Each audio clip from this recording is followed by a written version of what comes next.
սոցիալականը շատ վատ է։ Երկրում ինչ ղեկավար ընտրվի, նրանց է կախված մեր բոլորի սոցիալական հարցերը։ Այսքան բան։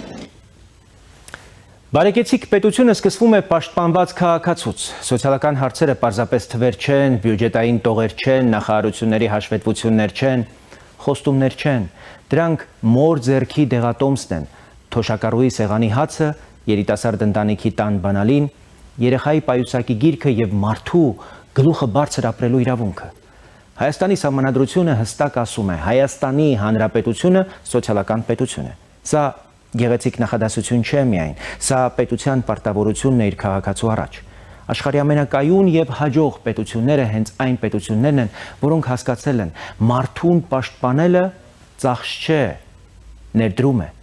Սկանդինավյան երկրներում մարդը չի վախենում հիվանդանալ, որտեղ գիտի պետությունն իր կողքին է։ Գերմանիայում աշխատող մարդը գիտի իր աշխատանքը պետք է հնարավորություն տա տուն ունենալու, ընտանիք պահելու, արժանապատիվ ապրելու վերջապես։ Սինգապուրը հասկացավ, որ եթե ուզում ես ուժեղ պետություն ունենալ, պետք է առաջին հերթին ուժեղացնես քաղաքացուն։ Իսկ մեզ մոտ հաճախ մարդն ամբողջ կյանքում աշխատում է եւ նույնիսկ չի կարողանում ապահով զգալ իր երկրում։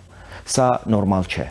Մարդը չպետք է ամեն օր պայքարի գոյատևելու համար։ Բարեկեցիկ պետությունն այն պետությունն է, որտեղ քաղաքացին իրեն լքված չի զգում, որտեղ պետությունը միայն հարկ հավաքող մեքենա չէ, այլ մարդու արժանապատվության երաշխավորը։